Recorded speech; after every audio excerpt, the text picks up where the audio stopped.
You'll never be their real mother, Rachel, and pretending otherwise will only damage these children further. Victoria's voice cut through the afternoon silence in my kitchen like a blade through silk. Some women are natural mothers, and others simply aren't equipped for the responsibility of raising someone else's children.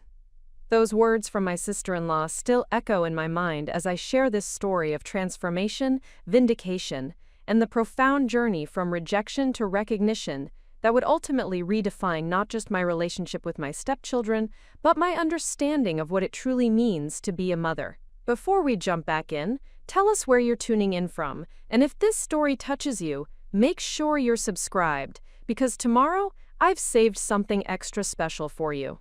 The afternoon sunlight streamed through the bay windows of our suburban Denver home as Victoria Matthews sat across from me at the kitchen island, her perfectly manicured fingers wrapped around a porcelain teacup that had been a wedding gift from my mother. The irony was not lost on me that she was drinking from a cup meant to celebrate my marriage to her brother, while systematically dismantling my confidence as a stepmother to his 2 children. My name is Rachel Martinez, and at 32 years old, I had spent the previous 18 months navigating the complex terrain of becoming a stepmother to 8-year-old Emma and 6-year-old Lucas, after marrying their father, David Matthews. The children had been living with us full-time since their biological mother, David's ex-wife Jennifer, had relocated to Seattle for a career opportunity and agreed that stability in their current school district would be beneficial for their development.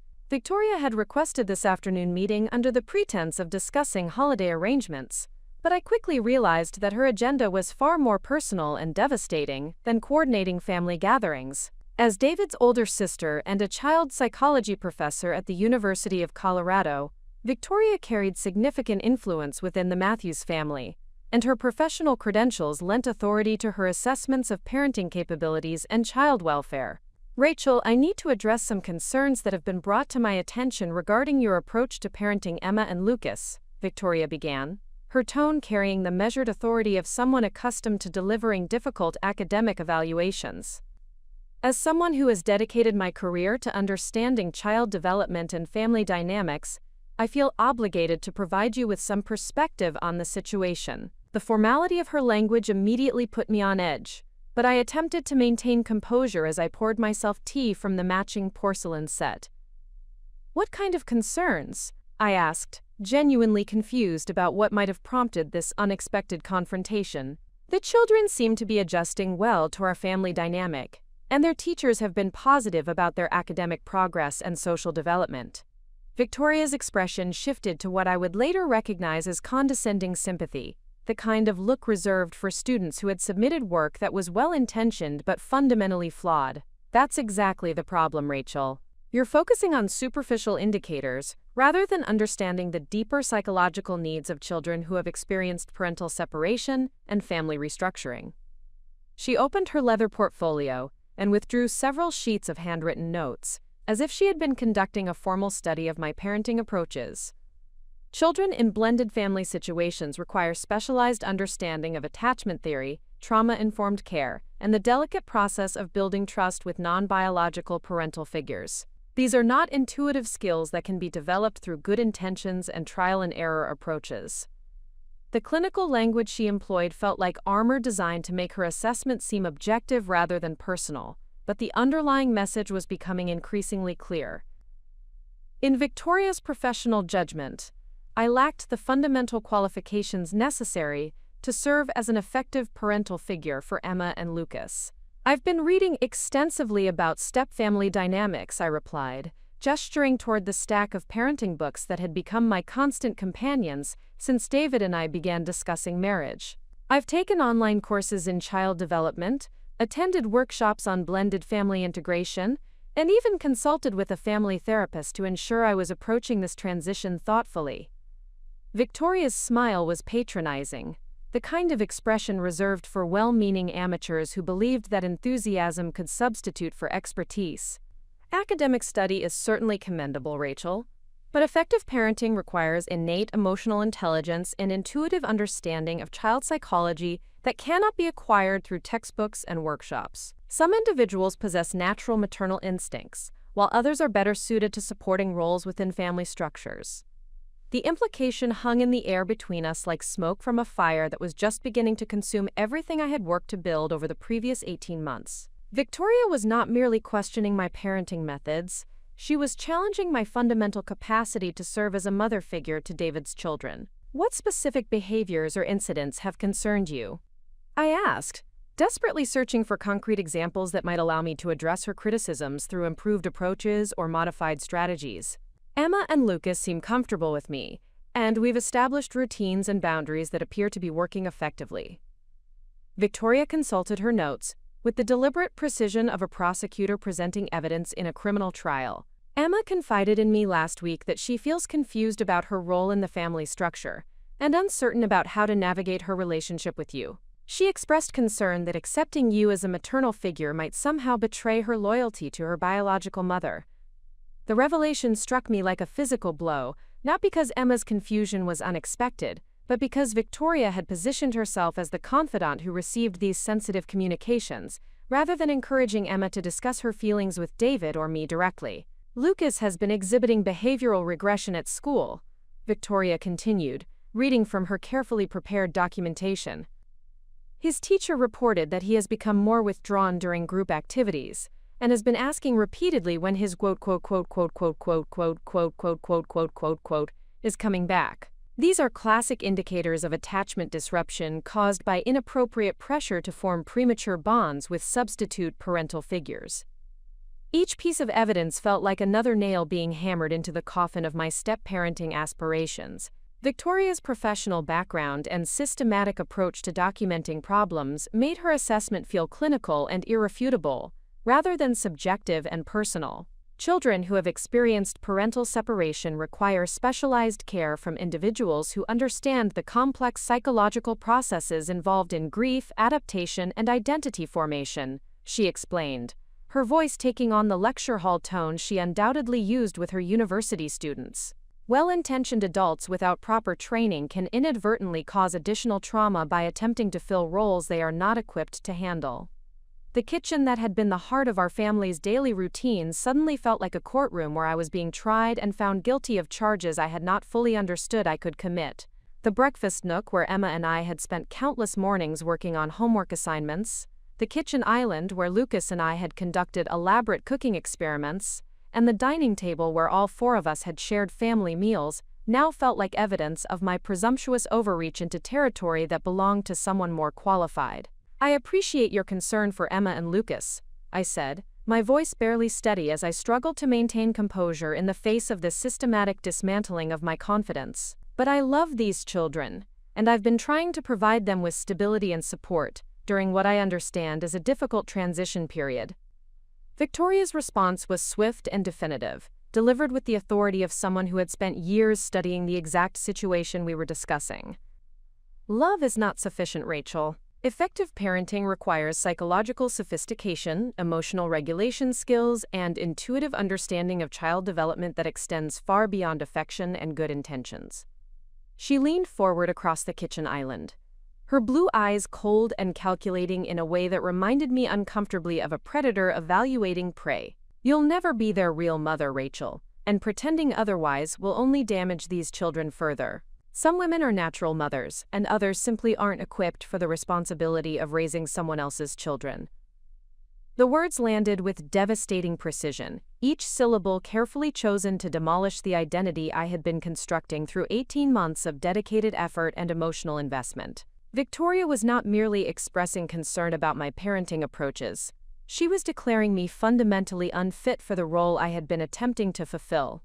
Emma and Lucas need someone who understands the specialized requirements of children from broken homes, she continued, her voice carrying the finality of a judge delivering a life sentence. They need someone who can provide the sophisticated emotional support and psychological guidance that their situation demands. They need someone who possesses natural maternal instincts, rather than someone who is learning parenting skills from books and websites.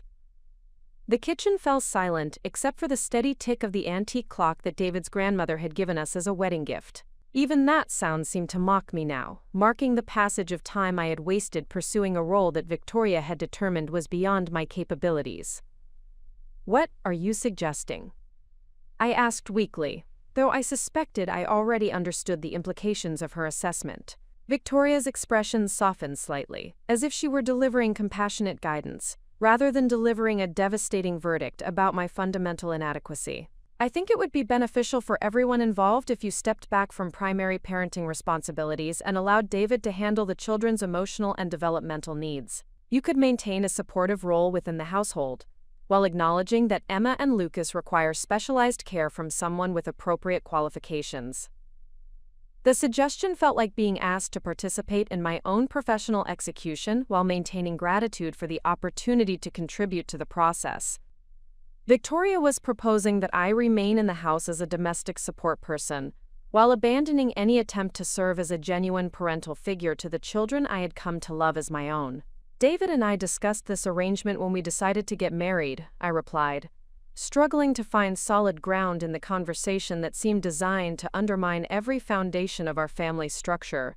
He wanted me to be a full partner in raising Emma and Lucas, not just a household helper who stays in the background. Victoria waved her hand dismissively, as if David's perspective on his own children's needs was less relevant than her professional assessment of the situation. David is a wonderful father, but he lacks the objectivity necessary to evaluate what's best for his children's long-term psychological development. His emotional attachment to you prevents him from recognizing the potential harm that your inexperience might cause. The implication that my husband was unable to make sound decisions about his own children's welfare because of his feelings for me felt like another layer of insult added to the growing pile of personal and professional inadequacies Victoria had identified. I want what's best for Emma and Lucas, I said, tears beginning to blur my vision as the full impact of Victoria's assessment settled into my consciousness. If you truly believe that I'm harming them, then I need to understand specifically what I should do differently.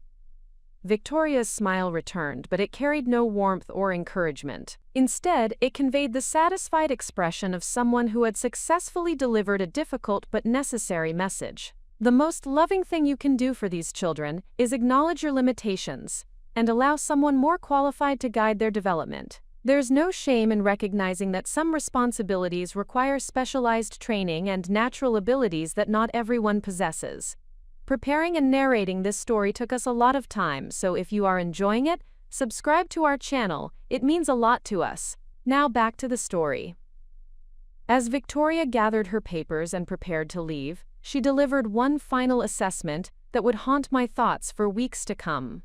Rachel, you're a kind-hearted woman who genuinely cares about Emma and Lucas, but caring is not the same as being equipped to handle the complex psychological needs of children from disrupted family backgrounds. The sooner you accept this reality, the sooner everyone can move forward in ways that actually serve the children's best interests. After Victoria left, I remained seated at the kitchen island, surrounded by the remnants of our family's afternoon routine and the devastating wreckage of my confidence as a stepmother. The parenting books that had been my guides and companions now felt like monuments to my naivety, and the family photographs displayed throughout the kitchen seemed to mock my presumptuous inclusion in moments that belonged to people with natural qualifications I fundamentally lacked. The afternoon sunlight that had seemed warm and welcoming when Victoria arrived now felt harsh and judgmental, illuminating a kitchen that no longer felt like the heart of our family's daily life, but rather like evidence of my inappropriate assumption of responsibilities that exceeded my capabilities. As I prepared to face David's return from work and somehow explain the conversation that had fundamentally altered my understanding of my role within our family, I carried with me the crushing weight of Victoria's professional verdict. I was not equipped to be the mother that Emma and Lucas deserved, and continuing to pretend otherwise would only cause them additional harm. The devastation was complete, systematic, and delivered with the authority of someone whose credentials and family position made her assessment feel like an immutable truth, rather than a subjective opinion that could be challenged or overcome. The weeks following Victoria's devastating assessment transformed my daily existence from purposeful maternal engagement to careful observation of my own inadequacies. Every interaction with Emma and Lucas became an exercise in self-doubt, as I analyzed my responses through the lens of Victoria's professional verdict. The confidence I had built through 18 months of dedicated step-parenting evaporated like morning mist, replaced by the suffocating awareness that my every gesture might be causing psychological damage to the children I had come to love unconditionally. The morning routine that had once been a source of family bonding and shared purpose now felt like a series of potential mistakes waiting to be cataloged and evaluated. When Emma approached me with questions about her math homework, I found myself hesitating before responding, wondering whether my assistance might somehow interfere with her natural learning process or create unhealthy dependency patterns that a qualified maternal figure would instinctively avoid. The simple act of helping a child with schoolwork had been transformed into a complex psychological minefield, where every decision carried the weight of potential harm. Lucas's request for help tying his shoes became an internal crisis, as I debated whether providing assistance would foster healthy skill development or create learned helplessness that might impact his long-term independence and self-confidence. The natural parental instinct to help and support had been contaminated by Victoria's assessment, turning routine childhood interactions into opportunities for me to demonstrate my fundamental unfitness for the maternal role I had presumed to occupy. David's return from work that evening after Victoria's visit had been particularly difficult as I struggled to explain the conversation without revealing the full extent of my psychological devastation. His immediate response was to dismiss his sister's concerns as professional overcomplication of normal family adjustment processes, but his reassurances felt hollow against the weight of Victoria's systematic analysis and documented evidence of my negative impact on the children's development. Victoria has always been overly analytical about family dynamics, David said as we sat in our bedroom later that evening, his voice carrying the frustrated tone of someone who had navigated his sister's professional assessments throughout his adult life. She approaches every family situation like it's a case study for her research, rather than understanding that real families are messy and imperfect, and somehow manage to function despite not following textbook guidelines. His support was genuine and loving, but it lacked the professional authority that Victoria's assessment carried. David was speaking from the perspective of a devoted husband who wanted to reassure his wife, while Victoria had presented her evaluation as an objective professional diagnosis based on specialized knowledge and systematic observation. The contrast in credibility felt overwhelming and insurmountable.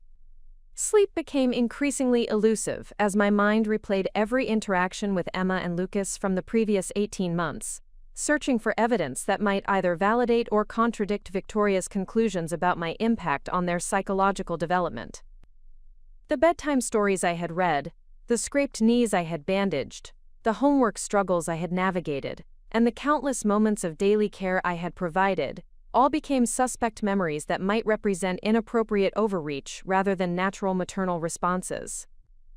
The parenting books that had been my companions and guides throughout the stepfamily integration process now felt like monuments to my presumptuous assumption that academic study could substitute for natural maternal instincts. The highlighted passages about attachment theory, the bookmarked sections on blended family dynamics, and the carefully written notes about child development strategies all seemed to mock my naive belief that dedication and education could overcome fundamental personality limitations. My approach to household responsibilities began to shift as I attempted to implement Victoria's suggestion about stepping back from primary parenting duties while maintaining a supportive household role. The breakfast preparations that had been collaborative family activities became solitary tasks I completed before the children woke up, eliminating opportunities for inappropriate maternal bonding that might confuse their understanding of family structure and loyalty obligations. The school pickup routine that had been cherished one-on-one time with each child transformed into efficient transportation service, where I focused on logistical coordination rather than emotional connection. The conversations about their daily experiences, friendships, and academic challenges that had once been natural extensions of our relationship now felt like invasive psychological probing that exceeded my qualifications as a non-biological parental figure. Emma's artistic projects, which had been sources of pride and bonding as we worked together on creative expression and skill development, became activities I observed from a respectful distance while encouraging her to share her achievements with David instead. The refrigerator gallery of her drawings and school assignments that had represented our shared investment in her academic and creative growth now felt like evidence of my inappropriate assumption of maternal recognition and celebration privileges. Lucas's bedtime rituals, which had evolved into special bonding time involving storytelling, gentle conversation about his day, and the security of consistent routine were gradually transferred back to David's exclusive responsibility. The trust and comfort Lucas had developed in sharing his fears, excitement, and childhood wonderings with me now seemed like evidence of attachment confusion that Victoria had identified as psychologically harmful to his development. The children's responses to these changes were immediate and concerning, though I interpreted their reactions through the filter of Victoria's assessment, rather than recognizing them as evidence of genuine relationship disruption. Emma's increased clinginess and repeated questions about whether she had done something wrong felt like confirmation that my previous involvement had created unhealthy dependency patterns, rather than natural expressions of confusion about the sudden emotional distance I was creating. Lucas's bedtime difficulties and requests for his mama Rachel to read stories became painful reminders of the inappropriate role I had assumed rather than heartbreaking evidence of a child's genuine love and need for consistent maternal care. His tears when David explained that he would be handling bedtime routines felt like necessary adjustments to appropriate family structure, rather than the devastating loss of security and comfort they actually represented. My relationship with David began to suffer as the psychological transformation affected my ability to engage authentically with his support and encouragement. His attempts to reassure me about my value as a stepmother met with increasing resistance as I retreated into acceptance of Victoria's professional assessment. The intimate conversations about our family's future that had once been sources of shared vision and mutual support became exercises in managing his disappointment while protecting him from the full extent of my inadequacy. Our evening discussions about the children's development, school progress, and emotional needs shifted from collaborative parental planning to David providing updates while I offered supportive listening, without the presumption of equal input or decision-making authority. The partnership we had built in raising Emma and Lucas was being systematically dismantled, as I accepted my role as a domestic support person rather than a genuine parental partner. The financial implications of my reduced parental involvement began to emerge as I questioned the value of continued investment in child development resources and family activities that Victoria had declared beyond my qualifications to manage effectively. The family therapy sessions I had scheduled to support our blended family integration were canceled as I concluded that my participation might actually impede the professional guidance that David and the children needed. The children's extracurricular activities, which had been shared responsibilities involving coordination, transportation, and enthusiastic support for their interests and achievements, became exclusively David's domain as I retreated from involvement that might create confusion about appropriate parental boundaries and authority structures. Emma's soccer games and Lucas's piano recitals transformed from family celebrations into events I attended as a supportive household member rather than as a proud parental figure. My interactions with other parents in the children's social and academic communities became increasingly awkward as I struggled to define my role and explain my relationship to Emma and Lucas without overstepping the boundaries Victoria had established. The casual conversations about parenting challenges, child development milestones, and family activities that had been natural parts of school pickup and community events now felt like presumptuous participation in discussions reserved for qualified parents. The mother-child bonding activities that had been integral to my relationship building with Emma, including shopping trips for clothes and school supplies, craft projects, and one-on-one conversations about growing up and friendship dynamics, were gradually eliminated as I recognized them as inappropriate assumptions of maternal privileges that belonged to Jennifer or to future qualified parental figures who might enter the children's lives. The father-son activities that I had sometimes joined or facilitated for Lucas, including outdoor adventures, building projects, and sports-related bonding experiences, became exclusive opportunities for David to fulfill his parental responsibilities without the complication of my unqualified participation and potential interference with healthy masculine development patterns. My physical presence in family photographs began to feel inappropriate as I questioned whether my inclusion in visual documentation of the children's childhood represented presumptuous assumption of maternal status that might create confusion in their future understanding of family history and relationships. The family portraits that had represented our successful blended family integration now seemed like evidence of my overreach into territory that belonged to their biological parents. The holiday traditions we had been establishing as a blended family, including special cooking projects, gift-giving rituals, and celebration planning that involved Emma and Lucas in age-appropriate ways, were reconsidered and modified to eliminate my central role in creating meaningful family memories and traditions. The Christmas morning photographs, birthday celebration planning, and seasonal activity coordination that had been shared family responsibilities became exclusively David's domain. The gradual transformation of our household dynamic from collaborative family partnership to hierarchical structure, with clearly defined roles and limitations, created an atmosphere of careful politeness that replaced the natural warmth and spontaneous affection that had characterized our previous family interactions. The laughter, playfulness, and easy intimacy that had developed over 18 months of shared daily life gave way to formal courtesy and emotional distance. Emma's academic progress, which had flourished under the collaborative support system David and I had created, began to show signs of stress as she navigated the sudden shift in household dynamics and the loss of consistent encouragement and assistance from the maternal figure she had learned to trust and rely upon. Her teachers noted increased anxiety during school activities and confusion about family structure that manifested in classroom discussions and creative writing assignments. Lucas's behavioral development, which had been progressing steadily with the security and consistency of dual parental support, exhibited regression patterns that I interpreted as evidence of the damage Victoria had identified, rather than recognizing them as natural responses to the sudden loss of maternal care and attention he had learned to expect and depend upon. The evening hours that had once been filled with family activities, collaborative homework assistance, and shared household responsibilities became periods of careful observation and minimal engagement, as I attempted to fulfill Victoria's vision of appropriate step-parent boundaries while supporting David's parental responsibilities without overstepping professional limitations I apparently possessed.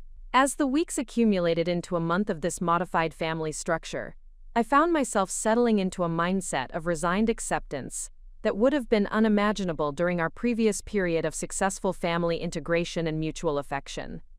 The energy and optimism that had sustained 18 months of dedicated step-parenting had been replaced by a profound sense of limitation and inadequacy that affected every aspect of my relationship with the children I continued to love, but no longer felt qualified to nurture and guide. The psychological transformation that began with Victoria's professional assessment entered a more destructive phase during the second month following our kitchen confrontation. What had initially been careful reconsideration of my parenting approaches evolved into systematic questioning of every aspect of my character and capabilities, extending far beyond my role as a stepmother into fundamental doubts about my worthiness as a partner, friend, and contributing member of our community. The mirror in our master bathroom became a daily reminder of my perceived inadequacies as I examined my reflection each morning, searching for visible evidence of the maternal deficiencies Victoria had identified with such clinical precision. The face looking back at me seemed to confirm her assessment through subtle markers I had previously overlooked. The uncertainty in my eyes when discussing child-related decisions, the hesitation in my voice when offering guidance to Emma and Lucas, and the physical tension that had replaced the natural ease I once felt in their presence. My professional confidence as a graphic designer began to deteriorate as I applied Victoria's framework of natural versus learned abilities to my career achievements and creative capabilities. The successful marketing campaigns I had developed, the client relationships I had built, and the artistic recognition I had earned throughout my career now seemed like accidents of circumstance, rather than evidence of genuine talent and dedicated skill development. If Victoria was correct that some individuals possessed innate capabilities while others were fundamentally limited regardless of effort and study, what did that suggest about my professional accomplishments and future potential? The creative projects that had once energized my imagination and provided outlets for artistic expression became sources of anxiety and self-criticism as I questioned whether my design concepts represented authentic vision or merely competent execution of conventional approaches. The portfolio of work I had assembled over 8 years in the advertising industry felt like a collection of pleasant mediocrity, rather than evidence of distinctive creative ability or strategic thinking capability. Emma's school art show, which should have been a celebration of her developing artistic talents and creative confidence, became a painful reminder of my inappropriate assumption of maternal pride and recognition privileges. Standing among the other parents admiring their children's work, I felt like an imposter who had no legitimate claim to the parental emotions I experienced while viewing Emma's colorful paintings and thoughtful pottery pieces. The joy and pride that welled up within me seemed like theft of feelings that belonged to Jennifer, or to future qualified maternal figures who might enter Emma's life. The conversations with other parents during the art show reception highlighted my confused status within the school community as I struggled to explain my relationship to Emma without overstepping the boundaries Victoria had established. When asked about Emma's artistic development and creative interests, I found myself deflecting the questions to David, or providing minimal responses that avoided claiming inappropriate knowledge or involvement in her educational progress and personal growth.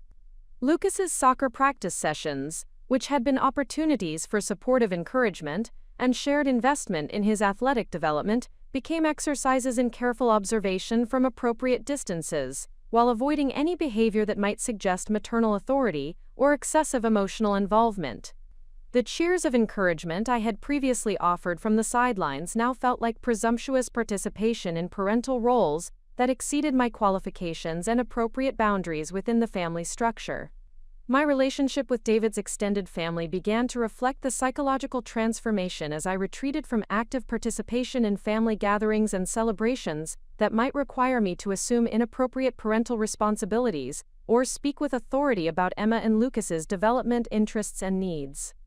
The comfortable inclusion I had previously enjoyed at birthday parties, holiday celebrations, and casual family dinners gave way to polite attendance with minimal engagement in discussions about the children's progress and future plans.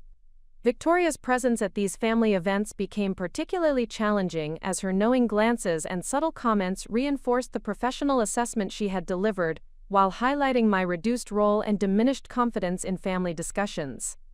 Her interactions with Emma and Lucas carried the natural authority of an experienced child psychology professional, who understood their developmental needs in ways that my amateur efforts could never achieve. The bedtime routine disruption continued to create distress for both children, though I interpreted their reactions through the filter of Victoria's assessment, rather than recognizing them as evidence of genuine relationship bonds being unnecessarily severed. Emma's increased difficulty falling asleep, and her requests for bedtime stories from Mama Rachel, felt like confirmation of the unhealthy attachment patterns Victoria had identified, rather than natural expressions of a child's need for consistent maternal comfort and security. Lucas's regression in nighttime independence, including renewed fears of darkness and separation anxiety that had been previously resolved through our established bedtime rituals, seemed like evidence of the psychological damage Victoria had warned about, rather than predictable responses to the sudden loss of maternal care and attention he had learned to depend upon for emotional regulation and comfort. The household management responsibilities that had been naturally distributed between David and me, according to our individual strengths and availability, became sources of uncertainty as I questioned whether my involvement in meal planning, educational support, and daily care coordination represented inappropriate assumption of maternal authority or necessary contributions to family functioning. The efficient systems we had developed for managing school schedules, extracurricular activities, and household routines began to deteriorate as I withdrew from collaborative planning and decision-making processes. My cooking efforts, which had been expressions of love and care through providing nutritious meals that accommodated Emma's food preferences and Lucas's developing palate, became mechanical exercises in meal preparation that avoided any appearance of maternal nurturing or inappropriate emotional investment in the children's nutritional needs and eating habits. The collaborative cooking projects we had enjoyed, where Emma and Lucas learned kitchen skills while contributing to family meal preparation, were eliminated to prevent further confusion about my role and authority within the household structure. The financial planning discussions that David and I had previously approached as equal partners in securing Emma and Lucas's future educational opportunities and developmental resources became conversations where I deferred to his parental judgment, while offering minimal input about investments in their long-term welfare and growth. The college savings accounts, activity fees, and educational resource purchases that had been shared family priorities became exclusively David's responsibility as I recognized my lack of legitimate claim to parental financial planning authority. My interactions with Emma's teachers and Lucas's school administrators shifted from collaborative parental engagement to supportive but limited involvement that avoided any suggestion of equal parental status or authority in educational decision-making processes. The parent-teacher conferences that had been opportunities for comprehensive discussion about the children's academic progress and social development became meetings David attended alone, while I remained in the background as a supportive household member, without legitimate input on educational strategies and academic planning. The therapeutic resources I had researched to support our blended family integration, including family counseling services and step-parent support groups, were abandoned as I concluded that my participation might actually impede the professional guidance David and the children needed from qualified mental health professionals. The appointment I had scheduled with a family therapist who specialized in blended family dynamics was canceled, as I recognized that my presence might contaminate the therapeutic environment with my unqualified perspectives and amateur psychological insights. The community relationships I had developed through Emma and Lucas's activities and school involvement began to feel inappropriate, as I questioned my legitimate status within networks of parents who possessed natural maternal qualifications and authority. The friendships with other mothers that had developed through shared experiences of supporting children's growth and development now seemed like presumptuous participation in social circles reserved for individuals with genuine parental credentials and responsibilities. Emma's friend relationships, which I had previously supported through playdates, birthday party planning, and coordination with other parents, became activities I facilitated from a distance, while avoiding any behavior that might suggest maternal authority or inappropriate involvement in her social development and friendship formation. The natural pride I felt in her growing confidence and social skills seemed like theft of maternal emotions that belonged to Jennifer, or to future qualified parental figures. Lucas's developing interests in science and nature exploration, which had been sources of shared learning and bonding as we conducted simple experiments and outdoor discovery activities, were redirected exclusively to David's guidance to prevent further confusion about appropriate boundaries and educational authority within our family structure. The curiosity and enthusiasm Lucas had shared with me about natural phenomena and scientific concepts now felt like evidence of my inappropriate assumption of educational mentoring responsibilities. The family vacation planning that had been collaborative exercises in creating meaningful shared experiences and lasting memories became exclusively David's responsibility, as I recognized my lack of legitimate authority in decisions about the children's travel experiences and recreational development. The destinations we had previously chosen together based on Emma and Lucas's interests and developmental needs now seemed like presumptuous participation in parental planning that exceeded my qualifications and appropriate role boundaries. My photography hobby, which had resulted in extensive documentation of the children's growth, achievements, and daily life experiences, felt increasingly inappropriate as I questioned my legitimate claim to preserving their childhood memories and family history. The albums of photographs capturing Emma's artistic development and Lucas's athletic progress now seemed like evidence of my overreach into parental preservation responsibilities that belonged to their biological parents.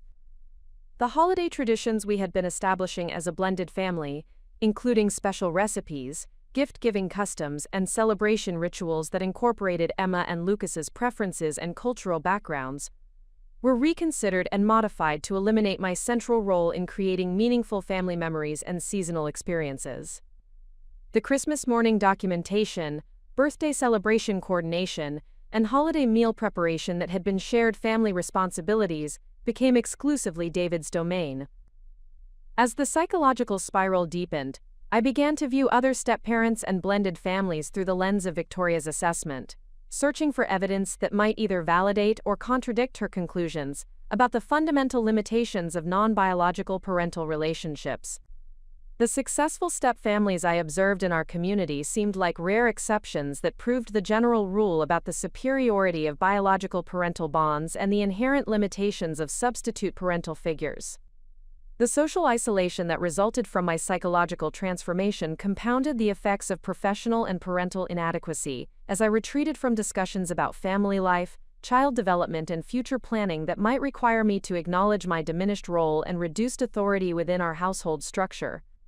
The connections with colleagues, neighbors, and community members that had been sustained through shared experiences of parenting and family life became superficial interactions that avoided authentic engagement with the central relationships that defined my daily existence. Sleep became increasingly disrupted as my mind cataloged evidence of my inadequacy, while searching for validation that might restore some measure of confidence in my capabilities and worth as a contributing member of our family unit. The quiet hours of early morning became periods of rumination and self-criticism, rather than peaceful rest and emotional restoration that might provide energy for the challenging work of rebuilding my shattered self-concept and parental identity. The third month following Victoria's devastating assessment brought what I can only describe as a complete psychological reckoning, with the implications of accepting my perceived limitations as immutable truths about my character and capabilities. The systematic dismantling of my confidence had reached a point where I experienced a profound moment of clarity about how thoroughly I had internalized Victoria's professional verdict, and allowed it to reshape not only my role within our family, but my fundamental understanding of my worth as a human being capable of growth, love, and meaningful contribution. The realization struck with particular force during a quiet Saturday morning in early October as I sat alone in our kitchen, watching through the bay window as David played catch with Lucas in our backyard while Emma worked on an art project at the patio table.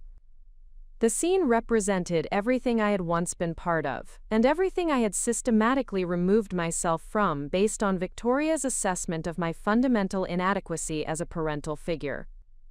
The physical distance between myself and the family activities unfolding just beyond the glass seemed to symbolize the emotional and psychological barriers I had constructed to protect the children from my supposedly harmful influence. Emma's concentrated expression as she carefully applied watercolors to her paper reminded me of countless similar moments when we had worked together on creative projects, sharing techniques and celebrating her developing artistic vision. The pride I felt watching her skillful brush strokes and thoughtful color choices now seemed like stolen emotions that belonged to Jennifer, or to future qualified maternal figures who might enter her life with appropriate credentials and natural maternal instincts. The joy of witnessing a child's creative development had been redefined as inappropriate attachment and overreach beyond my legitimate role boundaries. Lucas's enthusiastic attempts to catch David's carefully thrown baseball brought back memories of summer evenings when the three of us had practiced together, with me offering encouragement and celebrating his improving coordination and growing confidence. The laughter and playful teasing that had characterized those sessions now seemed like evidence of my presumptuous assumption of parental bonding privileges that Victoria had identified as psychologically harmful to his development and family loyalty understanding. The kitchen itself had become a monument to my retreat from authentic family engagement. The breakfast nook where Emma and I had spent countless mornings working through homework challenges while building trust and communication patterns now served only functional purposes without the warmth of genuine maternal connection. The kitchen island where Lucas and I had conducted elaborate cooking experiments while discussing his day and sharing his excited discoveries about school and friendships had been reduced to a meal preparation surface that avoided any appearance of inappropriate nurturing or emotional investment. The refrigerator, once covered with Emma's artwork and Lucas's school achievements that I had displayed with maternal pride and encouragement, now held only David's selections and necessary family schedule information. The gallery of creative expression and academic progress that had represented our shared investment in celebrating the children's growth and development had been dismantled to prevent further confusion about my appropriate role and recognition privileges within the family structure. My reflection in the kitchen window revealed the physical manifestation of the psychological transformation I had undergone. The confident, engaged woman who had embraced the challenges and rewards of step-parenting 18 months earlier had been replaced by someone who appeared tentative, withdrawn, and apologetic for her very presence in spaces that should have felt like home. The natural ease and maternal warmth that had characterized my interactions with Emma and Lucas had been systematically suppressed in favor of careful politeness that maintained appropriate boundaries, while avoiding any behavior that might be interpreted as overstepping my qualifications. The financial records and household management systems that David and I had developed as equal partners in creating stability and security for our blended family now reflected my diminished role and reduced authority in decisions affecting the children's welfare and development. The college savings contributions, activity fee payments, and educational resource investments that had been shared family priorities became exclusively David's responsibility, as I accepted my lack of legitimate claim to parental financial planning authority.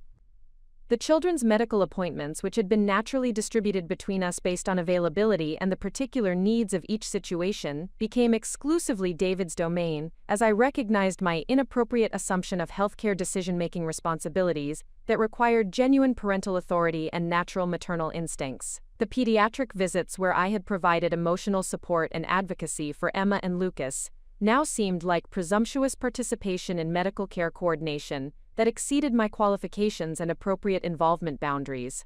Emma's developing social relationships, which I had previously supported through playdate coordination, friendship guidance, and communication with other parents, became activities I observed from appropriate distances, while avoiding any behavior that might suggest maternal authority or excessive emotional investment in her peer interactions and social development. The natural concern I felt about her friendship dynamics and social confidence now seemed like inappropriate attachment and overreach into parental responsibilities that belonged to Jennifer, or to future qualified maternal figures.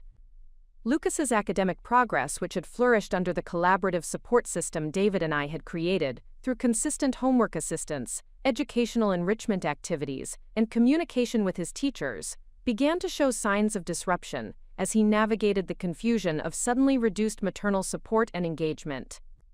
His questions about why Mama Rachel no longer helped with reading practice or celebrated his spelling test achievements created heartbreaking moments that I interpreted as evidence of the attachment confusion Victoria had warned about, rather than recognizing them as natural responses to the loss of consistent care and encouragement. The evening routines that had been sources of family bonding and shared responsibility became carefully orchestrated activities designed to minimize my inappropriate involvement while supporting David's exclusive parental authority.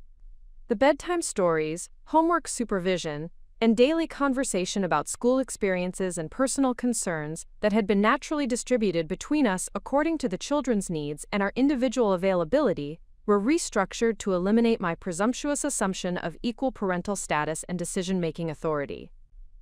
My professional work as a graphic designer began to suffer, as the psychological transformation affected my ability to concentrate on creative projects and client relationships that required confidence and innovative thinking.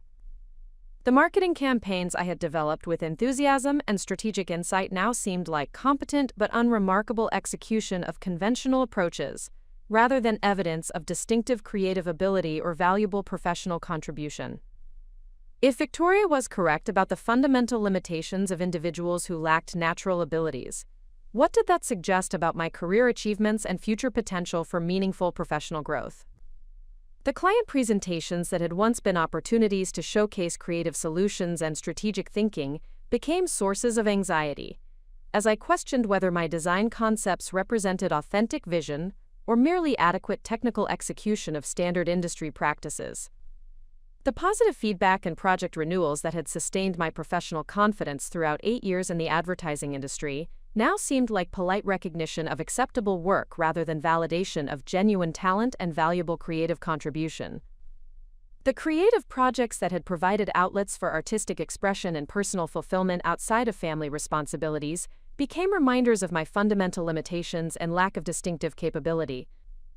The portfolio of work I had assembled through dedicated effort and continuous skill development felt like a collection of pleasant mediocrity, rather than evidence of the innovative thinking and strategic insight that distinguished truly successful professionals from competent but unremarkable practitioners. My relationship with David continued to deteriorate as the psychological transformation affected my ability to engage authentically as an equal partner in marriage and family planning. His attempts to reassure me about my value as a stepmother and life partner met with increasing resistance as I retreated into acceptance of Victoria's professional assessment and the fundamental limitations she had identified in my character and capabilities. The intimate conversations about dreams, goals, and future plans that had been sources of shared vision and mutual support became exercises in managing his disappointment while protecting him from the full extent of my inadequacy and diminished potential. The physical intimacy that had been natural expression of our love and partnership became complicated by my growing sense of unworthiness and fundamental inadequacy as a life partner who could contribute meaningfully to his happiness and success. The confidence and playfulness that had characterized our romantic relationship were replaced by apologetic gratitude for his continued acceptance, despite my obvious limitations, and reduced value as a companion capable of genuine partnership and mutual support. The social relationships with other couples in our community began to reflect my diminished self-concept, as I struggled to contribute meaningfully to conversations about family life, career advancement, and future planning that required confidence and vision about personal potential and achievable goals. The dinner parties and casual gatherings that had been opportunities for friendship and community connection became exercises in polite participation, while avoiding discussions that might reveal the extent of my limitations and reduced expectations for personal growth and contribution. The extended family relationships that had been sources of acceptance and belonging within David's family system became reminders of my outsider status and inappropriate assumption of family member privileges that belonged to individuals with genuine credentials and natural qualifications. Victoria's presence at family gatherings provided constant reinforcement of the professional assessment she had delivered, while highlighting my reduced role and diminished authority in discussions about the children's development and future plans. The holiday planning that approached with the changing season became another source of anxiety as I questioned my legitimate role in creating meaningful family traditions and celebrations that required genuine parental authority and natural maternal instincts. The Christmas preparation activities that had been collaborative family projects involving Emma and Lucas in age-appropriate planning and creative expression now seemed like presumptuous assumption of holiday coordination responsibilities that exceeded my qualifications and appropriate involvement boundaries. The gift selection process that had been opportunities to demonstrate understanding of the children's interests, developmental needs, and personal preferences became exercises in deferring to David's parental judgment, while avoiding any appearance of maternal authority or excessive emotional investment in their happiness and satisfaction. The joy I had previously experienced in finding perfect presents that reflected genuine knowledge of their personalities and desires now seemed like inappropriate attachment and overreach into gift-giving privileges that belonged to their biological parents. As I sat in that kitchen on that October morning, watching the family activities I had once been integral to but now observed from behind glass barriers of my own construction, I experienced a crushing realization about how completely Victoria's assessment had redefined my understanding of my place in the world. The woman who had once believed in her capacity for growth, love, and meaningful contribution to the lives of others had been replaced by someone who accepted fundamental limitations as immutable truths that determined the boundaries of possibility and achievement. The tragedy was not merely that I had been excluded from full participation in raising Emma and Lucas, but that I had become complicit in my own diminishment by accepting Victoria's professional verdict as objective truth, rather than recognizing it as one person's limited perspective on the complex dynamics of love, family, and human potential for growth and transformation.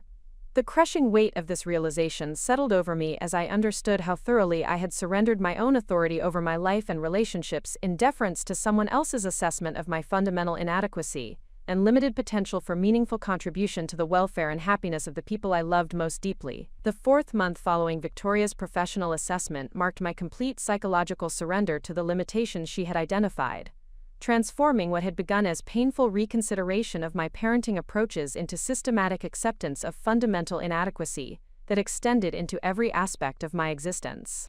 The process was gradual but inexorable, like watching the slow erosion of a coastline where each wave removed another piece of solid ground until nothing remained but the acknowledgement that the foundation I had built my identity upon was inherently unstable and destined for collapse. The morning routine that had once been natural expression of maternal care and family coordination became mechanical execution of household maintenance tasks designed to support David's exclusive parental authority, while avoiding any behavior that might suggest inappropriate assumption of maternal responsibilities.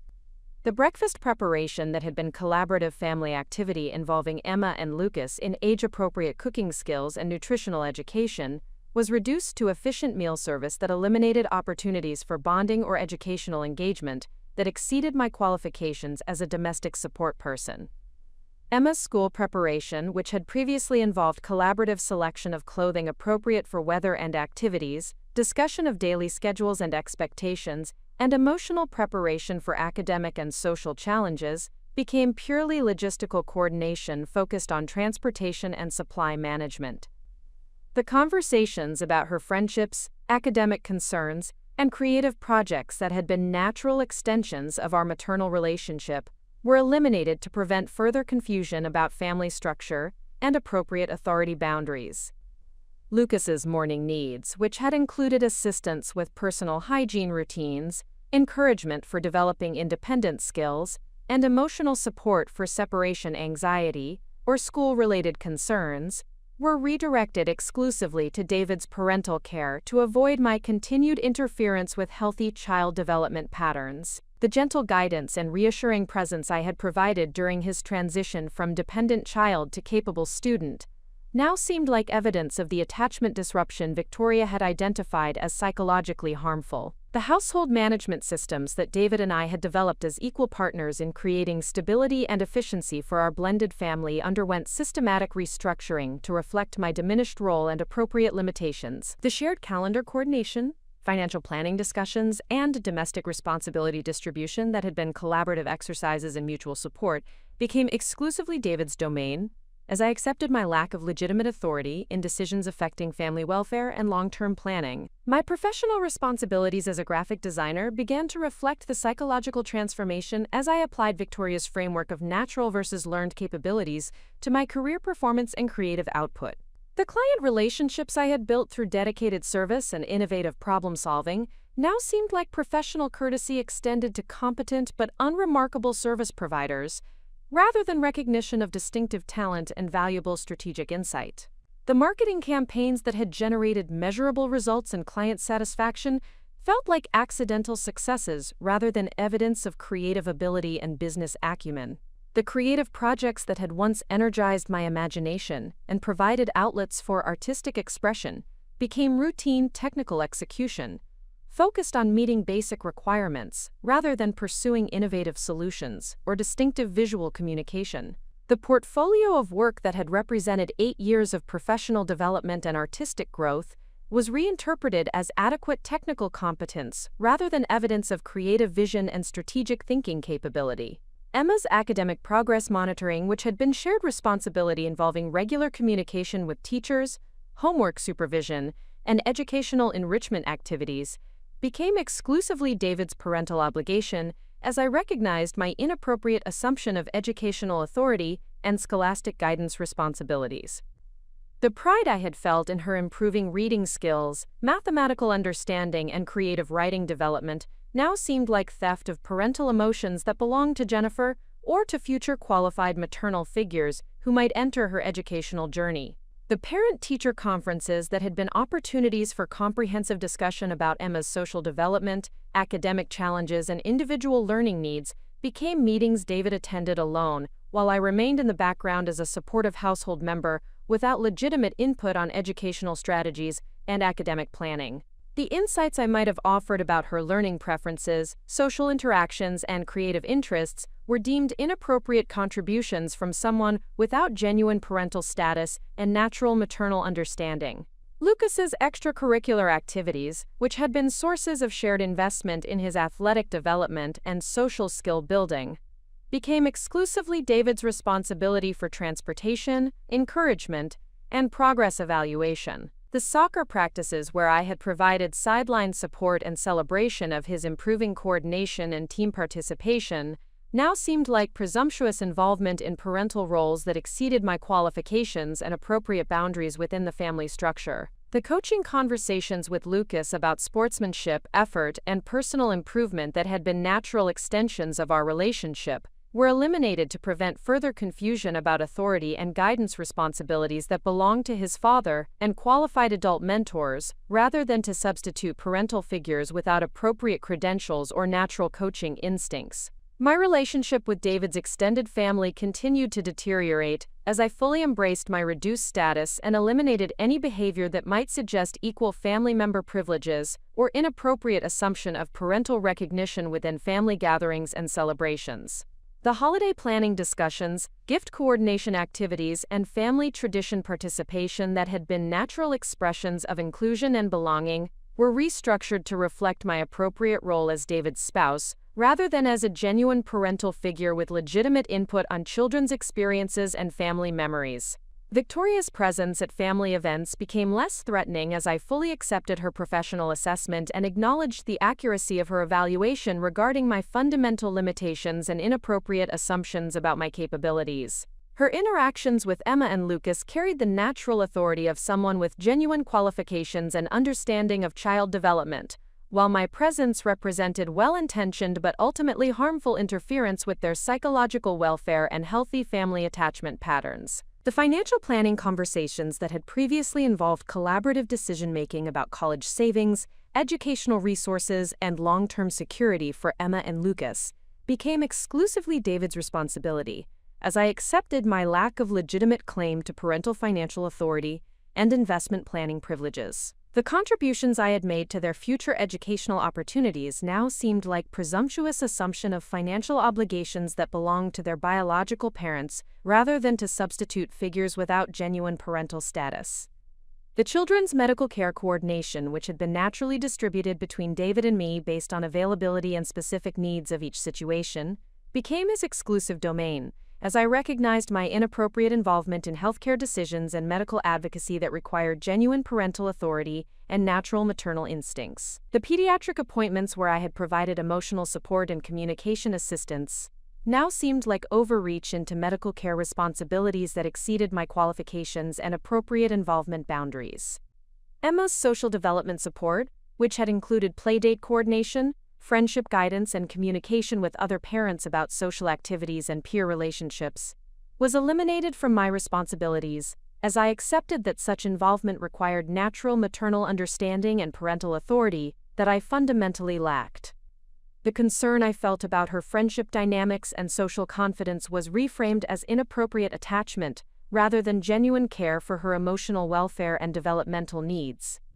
Lucas's bedtime routine, which had been sources of bonding and security through consistent care and emotional availability, remained exclusively David's responsibility, as I maintained appropriate distance from intimate parental activities that required natural nurturing instincts and legitimate authority for comfort and guidance provision. The requests Lucas continued to make for bedtime stories and goodnight rituals with Mama Rachel were interpreted as evidence of the attachment confusion Victoria had identified, rather than as expressions of genuine affection and trust that had developed through consistent care and emotional availability. The educational enrichment activities that had been collaborative family projects involving museum visits, library exploration, and cultural experiences designed to broaden Emma and Lucas's understanding and curiosity about the world became exclusively David's responsibility for planning and execution. The shared learning experiences that had been opportunities for intellectual growth and family bonding now seemed like presumptuous assumption of educational authority and cultural guidance responsibilities that belonged to qualified parental figures with natural teaching instincts. My creative contributions to the children's artistic development, which had included collaborative art projects, music exploration, and creative writing encouragement, were eliminated as I recognized such activities as inappropriate assumption of cultural education and artistic mentorship roles that required natural creative guidance abilities and legitimate authority for aesthetic development support. The joy I had experienced in nurturing their creative expression and celebrating their artistic achievements was reframed as overreach, rather than authentic maternal care and encouragement.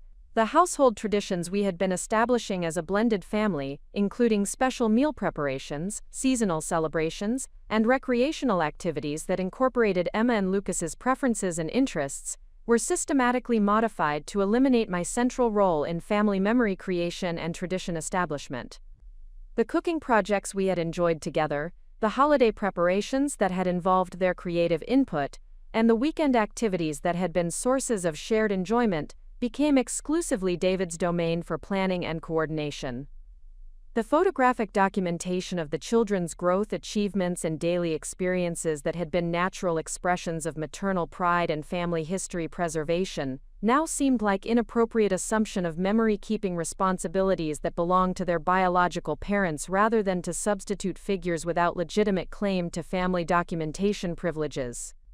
The albums of images capturing Emma's artistic development and Lucas's athletic progress were transferred to David's exclusive management, as I accepted my lack of appropriate authority for childhood memory preservation and family history creation. The gift selection processes for birthdays, holidays, and special achievements that had been opportunities to demonstrate understanding of the children's individual personalities, interests, and developmental needs became exercises in deferring to David's parental judgment while avoiding any appearance of maternal authority or excessive emotional investment in their happiness and satisfaction.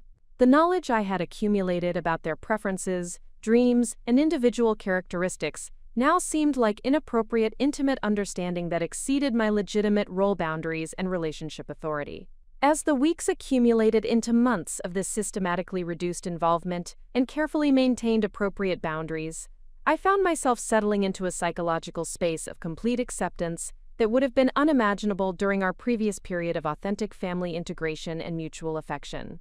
The woman who had once believed in her capacity for growth, learning, and meaningful contribution to the lives of people she loved had been replaced by someone who found strange comfort in the clarity of acknowledged limitations and defined boundaries. The energy and optimism that had sustained 18 months of dedicated step-parenting had been replaced by a resigned efficiency focused on supporting David's exclusive parental authority while maintaining household stability without presumptuous assumption of maternal responsibilities or inappropriate emotional investment in outcomes beyond my legitimate influence and appropriate concern. The transformation was complete, systematic, and delivered with the thoroughness of someone who had finally accepted professional assessment as objective truth about fundamental character limitations that determine the boundaries of possibility and appropriate aspiration within family relationships and personal development. The crisis that would ultimately shatter my carefully constructed acceptance of limitations arrived on a Thursday evening in late November, when David received an urgent phone call informing him that his father, Harrison, had suffered a massive heart attack during a business meeting in Chicago and was being rushed to Northwestern Memorial Hospital. The medical emergency created an immediate family crisis that demanded rapid coordination and decision-making, circumstances that would bypass the hierarchical boundaries I had established, and force me into a position of unavoidable responsibility for Emma and Lucas during the most vulnerable period of their young lives. David's response to the emergency call demonstrated the kind of focused urgency that accompanies genuine crisis situations. Within minutes of receiving the notification from his mother, he was coordinating travel arrangements to Chicago, while simultaneously managing the complex logistics of immediate departure and extended absence from our Denver home. The business commitments that required cancellation, the household responsibilities that needed coverage, and the children's care arrangements that demanded immediate attention created a whirlwind of activity that left no time for careful consideration of appropriate boundaries or professional assessments of parental qualifications. "Rachel, I need to leave for Chicago tonight," David said, his voice carrying the strain of someone processing devastating news while attempting to manage practical necessities. "The doctors aren't sure if Dad will survive the night, and Mom needs me there immediately. Can you handle Emma and Lucas until I know more about the situation and can make arrangements for longer-term care if necessary?" The request struck me with the force of recognition that crisis situations do not accommodate carefully maintained limitations or theoretical frameworks about appropriate roles and responsibilities. David was not asking whether I possessed natural maternal instincts or professional qualifications for childcare management. He was asking whether I could provide the immediate stability and emotional support that Emma and Lucas would require during a period of family upheaval and uncertain outcomes. The children's response to the emergency revealed the artificial nature of the boundaries I had constructed over the previous months. Emma's immediate concern about her grandfather's welfare and her instinctive turn toward me for reassurance and comfort demonstrated that the authentic relationship we had built through 18 months of shared daily life had not been eliminated by my systematic withdrawal from maternal engagement. Her tearful questions about whether Grandpa Harrison would be okay and her need for physical comfort and emotional security bypassed every theoretical framework about appropriate attachment and parental authority.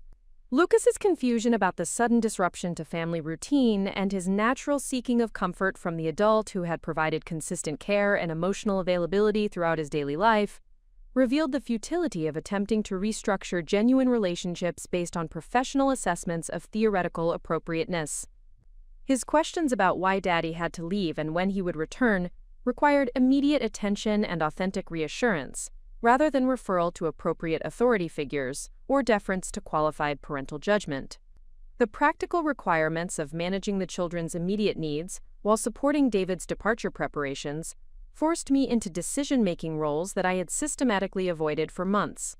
The school notification processes, meal planning responsibilities, bedtime routine management, and emotional support provision that would be required during an indefinite period of single-parent responsibility could not be deferred to appropriate authority figures or managed through careful maintenance of suitable boundaries.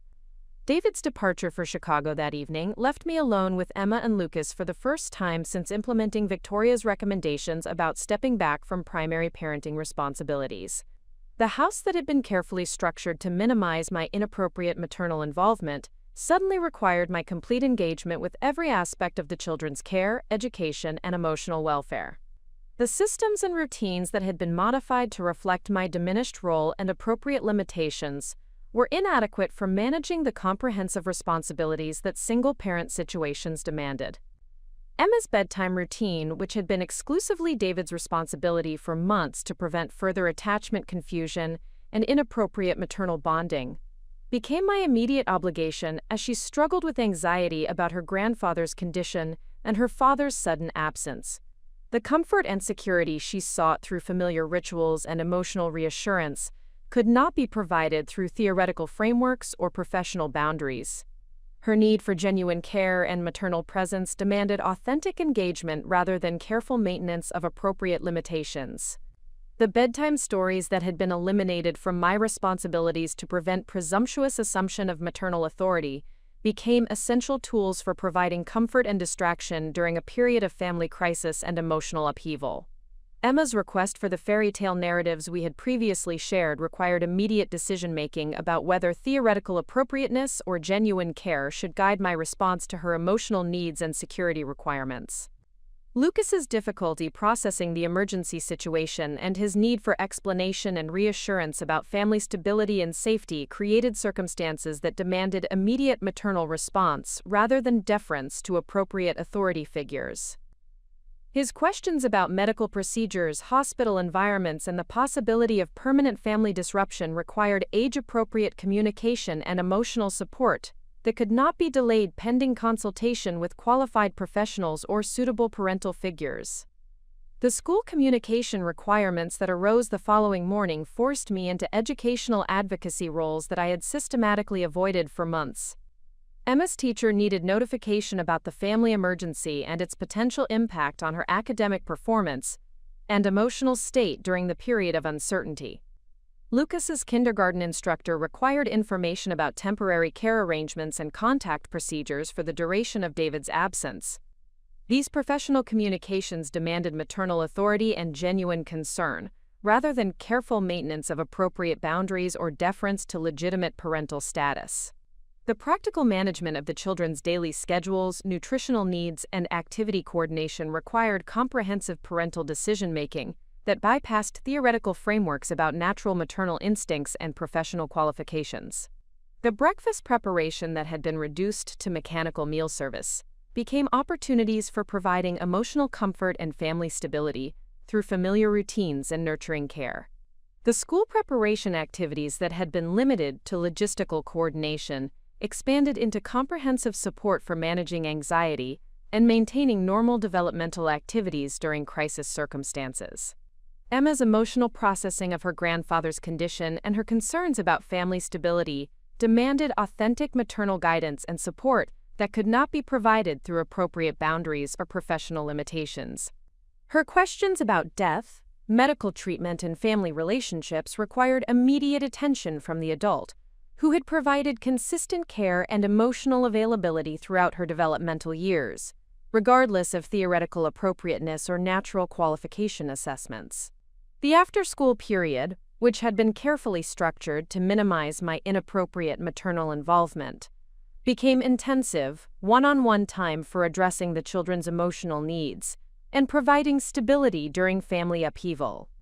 Emma's homework supervision, which had been eliminated from my responsibilities to prevent presumptuous assumption of educational authority, became essential support for maintaining academic routine and normalcy during a period of disruption and uncertainty. Lucas's play activities and recreational needs, which had been redirected exclusively to David's guidance to prevent attachment confusion, required immediate attention and creative engagement to provide distraction and emotional outlet during his processing of family crisis and paternal absence. The building projects, outdoor exploration, and imaginative play that had been sources of bonding and development became tools for managing anxiety and maintaining childhood normalcy during adult emergency circumstances.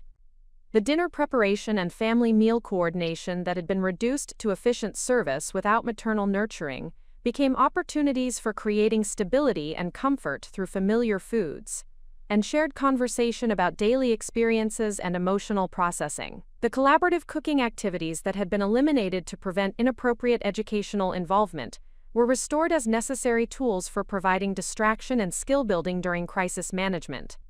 The evening routines that had been exclusively David's responsibility became comprehensive maternal care involving homework assistance, emotional support, recreational activities, and preparation for bedtime during a period when consistent adult attention and nurturing care were essential for maintaining psychological stability and developmental progress. The careful boundaries that had been constructed to prevent attachment confusion became irrelevant in the face of genuine child welfare needs and emergency circumstances. The phone updates from David throughout the first day revealed the serious nature of Harrison's condition and the probability that his absence would extend beyond the initial emergency period into weeks of recovery management and family support coordination. The prospect of long-term single-parent responsibility while David managed his father's medical crisis and supported his mother through the treatment process created circumstances that demanded sustained maternal engagement rather than temporary emergency coverage within appropriate limitation boundaries. The children's questions about the duration of their father's absence and the implications for family routine and stability required honest communication and reassurance that could only be provided through genuine maternal authority and authentic concern for their welfare and emotional security. The theoretical frameworks about natural maternal instincts and professional qualifications became irrelevant when confronted with immediate child welfare needs and genuine emotional support requirements. Emma's artistic expression during this period revealed her processing of family crisis through creative outlets that required maternal appreciation and encouragement, rather than deference to appropriate authority figures. The drawings she created depicting family relationships and her emotional responses to current circumstances demanded immediate recognition and support from the adult who had provided consistent care and understanding throughout her development, regardless of professional assessments about natural creative guidance abilities. Lucas's behavioral responses to paternal absence and family disruption required immediate maternal attention and intervention strategies based on intimate knowledge of his personality, comfort needs, and effective communication approaches rather than theoretical frameworks or professional consultation. The regression patterns and anxiety symptoms he exhibited demanded responsive care from someone who understood his individual characteristics and emotional requirements through sustained relationship and authentic concern.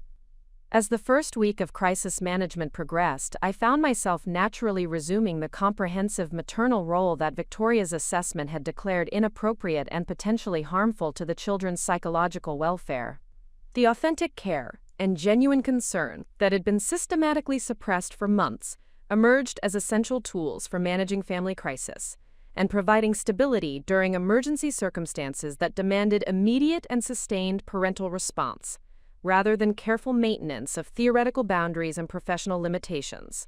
The second week of managing Emma and Lucas alone while David remained in Chicago with his critically ill father marked a profound shift in my psychological relationship with the limitations Victoria had imposed. The sustained responsibility for comprehensive childcare during an extended family crisis created circumstances that demanded authentic maternal engagement rather than theoretical adherence to professional boundaries. The children's genuine needs for emotional support, educational guidance, and daily care coordination could not be addressed through careful maintenance of appropriate limitations or deference to absent authority figures. Emma's academic performance during this period revealed the artificial nature of the educational boundaries I had constructed over the previous months. Her mathematics homework, which had been exclusively David's responsibility to prevent my presumptuous assumption of scholastic guidance authority, became my immediate obligation when her confusion about fraction concepts created frustration and tears that demanded immediate maternal response. The patient explanation and step-by-step guidance she required could not be deferred pending consultation with appropriate educational authorities or qualified academic support personnel. The breakthrough moment occurred during our third evening together, when Emma struggled with a particularly challenging word problem that combined mathematical concepts with reading comprehension requirements. Her increasing frustration and self-doubt triggered protective instincts that bypassed every theoretical framework about appropriate involvement boundaries and natural teaching qualifications. The careful distance I had maintained to prevent attachment confusion dissolved as I recognized her genuine need for immediate support and encouragement from the adult who understood her learning style and individual academic strengths. "I'm stupid at math," Emma declared through tears of frustration, her small hands crumpling the homework worksheet as she pushed it away from her position at the kitchen table. "I'll never understand fractions, and Dad isn't here to help me figure it out." The despair in her voice created an immediate crisis that demanded authentic maternal response, rather than adherence to Victoria's professional assessment about my educational limitations and inappropriate teaching involvement. Emma's academic confidence and emotional security could not be preserved through theoretical frameworks or careful maintenance of suitable boundaries. Her immediate need for mathematical guidance and emotional reassurance required genuine engagement from the adult who had provided consistent educational support throughout her developmental years. My response emerged from 18 months of authentic relationship and intimate understanding of Emma's learning preferences, rather than from professional qualifications or natural teaching instincts. The patient explanation techniques, visual demonstration methods, and encouraging communication approaches I employed reflected accumulated knowledge about her individual characteristics and effective educational strategies, rather than theoretical frameworks or academic credentials. "You're not stupid at math, Emma," I said, moving my chair closer to hers and gently smoothing the crumpled worksheet. "Fractions are tricky concepts that take time to understand completely. Let's work through this problem together using the visual methods that have helped you with challenging concepts before." The mathematical explanation I provided combined practical demonstration techniques with emotional support and confidence-building encouragement that reflected genuine concern for her academic success and psychological welfare. The fraction concepts that had seemed insurmountable became manageable through patient guidance and individualized instruction that acknowledged her learning style and provided appropriate scaffolding for skill development. Emma's response to my educational intervention revealed the continuing strength of our authentic relationship despite months of systematic withdrawal from maternal engagement. Her immediate relaxation and renewed confidence in tackling challenging academic material demonstrated that genuine care and established trust could not be eliminated through theoretical adherence to professional boundaries or appropriate limitation maintenance. "You explain things in ways that make sense to me," Emma said as her understanding of fraction relationships became clear through our collaborative problem-solving process. "When you help me with homework, I don't feel scared about making mistakes or being wrong about answers."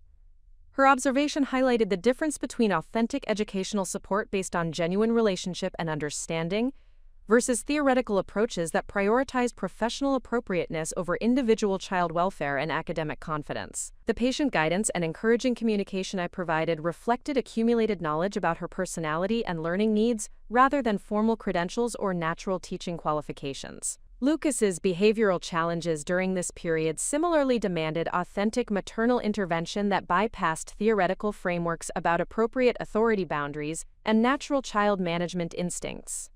His difficulty processing the family crisis and his father's extended absence manifested in sleep disruption, increased clinginess, and regression in independent skills that required immediate attention and individualized support strategies.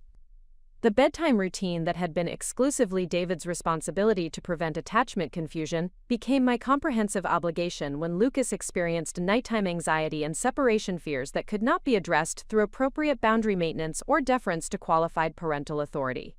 His need for comfort, security, and emotional reassurance during a period of family upheaval demanded genuine maternal presence and authentic care, rather than theoretical adherence to professional limitations. The sleep difficulties Lucas experienced required patient implementation of comfort strategies and security-building activities that reflected intimate knowledge of his individual characteristics and effective soothing techniques. The bedtime stories, gentle back-rubbing, and quiet conversation about daily experiences and emotional processing that provided relief from his anxiety emerged from established relationship patterns rather than from natural nurturing instincts or professional qualifications.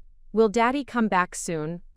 Lucas asked during one particularly difficult bedtime period, his small voice reflecting the confusion and insecurity that had characterized his emotional state since David's departure. What if something happens to him like what happened to Grandpa Harrison? His questions about family stability and safety required immediate maternal guidance and reassurance that could not be provided through theoretical frameworks or careful maintenance of appropriate boundaries.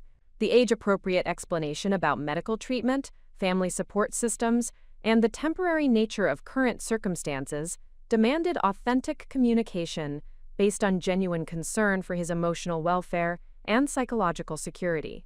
My response drew upon accumulated understanding of Lucas's personality, communication preferences, and effective comfort strategies rather than from professional qualifications or natural maternal instincts. The reassuring explanations, physical comfort, and security-building activities I provided reflected 18 months of authentic relationship and intimate knowledge of his individual needs and characteristics.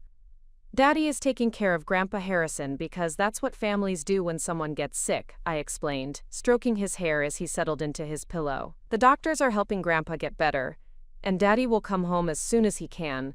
Until then, I'm here to take care of you and Emma, and we'll talk to Daddy every day so you know he's safe."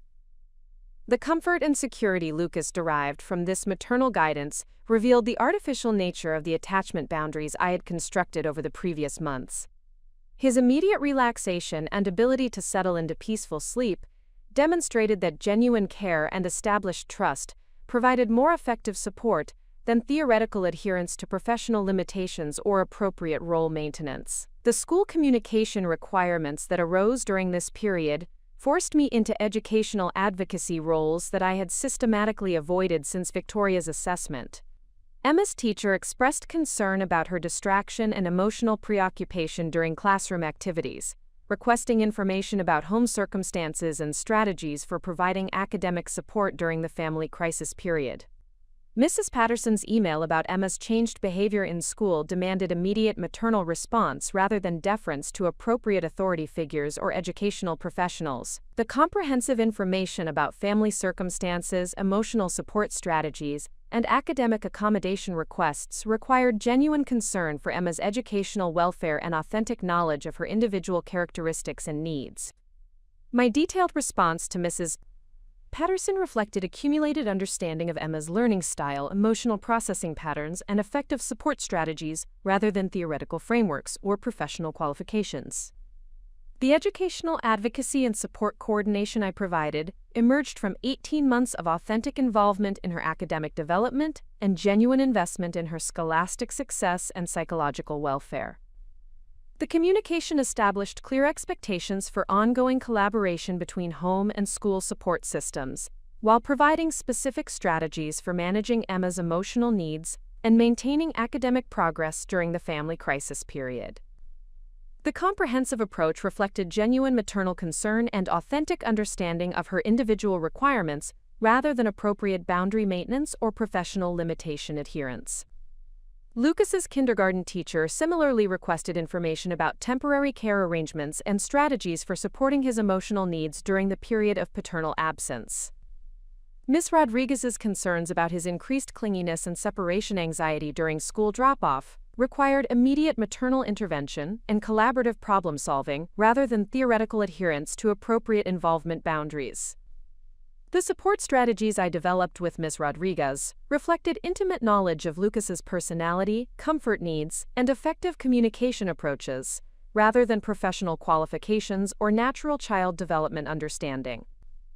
The collaborative approach to managing his school-related anxiety and maintaining developmental progress during family crisis circumstances emerged from established relationship patterns and genuine concern for his psychological welfare.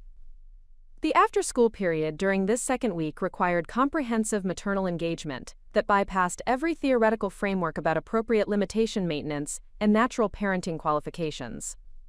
Emma's emotional processing of her grandfather's condition and her concerns about family stability demanded authentic maternal guidance and support that could not be provided through careful boundary maintenance or professional consultation. The conversations about death, medical treatment, and family relationships that Emma initiated required immediate attention from the adult who had provided consistent emotional availability and understanding throughout her developmental years. The age-appropriate explanations, emotional validation, and security-building reassurance I provided reflected accumulated knowledge of her individual characteristics and communication preferences, rather than theoretical frameworks or natural maternal instincts. Emma's artistic expression during this period revealed her processing of family crisis through creative outlets that required maternal appreciation and encouragement, rather than deference to appropriate authority figures or professional limitations. The drawings she created depicting family relationships and her emotional responses to current circumstances demanded immediate recognition and supportive feedback from someone who understood her individual creative development and expression patterns. My response to Emma's artwork reflected genuine investment in her creative growth and emotional processing, rather than theoretical adherence to appropriate involvement boundaries. The encouraging feedback, thoughtful questions about her artistic choices, and collaborative exploration of her creative expression emerged from 18 months of authentic relationship and intimate understanding of her personality and developmental needs. Lucas's recreational activities and play needs during this period similarly required authentic maternal engagement that reflected genuine concern for his emotional welfare and developmental progress. The building projects, outdoor exploration, and imaginative play that provided outlets for processing family crisis and managing paternal absence demanded comprehensive involvement rather than careful limitation maintenance or appropriate boundary adherence. The creative activities I facilitated for Lucas reflected accumulated understanding of his interests, developmental stage, and effective engagement strategies rather than professional qualifications or natural play guidance abilities. The collaborative exploration, encouraging participation, and supportive interaction patterns emerged from established relationship dynamics and genuine investment in his psychological welfare and developmental progress. As the second week progressed, I found myself naturally resuming comprehensive maternal responsibilities that Victoria's assessment had declared inappropriate and potentially harmful to the children's psychological welfare. The authentic care, genuine concern, and established relationship patterns that had been systematically suppressed for months emerged as essential tools for managing extended family crisis and providing stability during circumstances that demanded immediate and sustained parental response rather than theoretical boundary maintenance. The third week of single-parent responsibility brought a series of breakthrough moments that fundamentally challenged the professional assessment Victoria had delivered months earlier. The sustained experience of providing comprehensive maternal care during an extended family crisis created undeniable evidence that my authentic engagement with Emma and Lucas produced positive outcomes that contradicted every theoretical framework about my fundamental limitations and inappropriate involvement in their psychological welfare and developmental progress. The most significant breakthrough occurred during Emma's science fair project preparation, an academic endeavor that had been exclusively David's responsibility since Victoria's intervention to prevent my presumptuous assumption of educational authority and scholastic guidance roles. The complex requirements of hypothesis development, experimental design, and presentation preparation created circumstances that demanded immediate maternal support rather than deference to absent qualified authorities or appropriate professional limitations. Emma's chosen project investigating plant growth under different lighting conditions required sophisticated understanding of scientific methodology and experimental procedures that challenged her fourth-grade academic capabilities. The frustration and self-doubt she experienced while attempting to navigate the complex requirements independently created an immediate crisis that demanded authentic maternal intervention rather than theoretical adherence to educational boundary maintenance. "This is too hard for me to figure out alone," Emma confided during our evening homework session, her voice carrying the defeated tone that had become familiar during challenging academic situations. "Dad always helps me understand the complicated parts of science projects, but he's not here, and I don't know how to design experiments or write hypotheses." Her genuine distress and academic anxiety demanded immediate maternal response that bypassed every framework about natural teaching qualifications and appropriate educational involvement boundaries. The comprehensive support she required could not be deferred pending consultation with qualified educational professionals or appropriate authority figures who possessed superior credentials and natural instructional abilities. My response emerged from accumulated understanding of Emma's learning preferences and individual academic strengths, rather than from professional qualifications or theoretical frameworks about educational guidance authority. The patient explanation of scientific methodology, collaborative development of experimental procedures, and encouraging support for hypothesis formation reflected 18 months of authentic involvement in her scholastic development and genuine investment in her academic success. The scientific concepts that had seemed insurmountable became manageable through individualized instruction that acknowledged Emma's learning style and provided appropriate scaffolding for skill development. The experimental design we developed together reflected her genuine curiosity about plant biology while meeting the academic requirements for scientific rigor and presentation quality that would ensure her success in the competitive science fair environment. "You make science make sense," Emma observed, as her understanding of experimental variables and hypothesis testing became clear through our collaborative problem-solving process. "When you explain scientific concepts, I feel confident about conducting experiments and presenting results to judges." Her recognition of my educational effectiveness challenged every assumption about natural teaching qualifications and professional credentials that Victoria's assessment had established as prerequisites for scholastic guidance authority. The academic confidence and genuine enthusiasm for scientific learning that Emma demonstrated contradicted theoretical frameworks about attachment confusion and inappropriate educational involvement. The week-long project development process revealed my capacity for comprehensive educational support that extended far beyond basic homework assistance into sophisticated academic guidance and intellectual mentorship. The research strategies I facilitated, the experimental procedures we designed together, and the presentation techniques I helped Emma develop reflected accumulated knowledge and genuine concern for her educational welfare, rather than professional limitations or inappropriate involvement boundaries.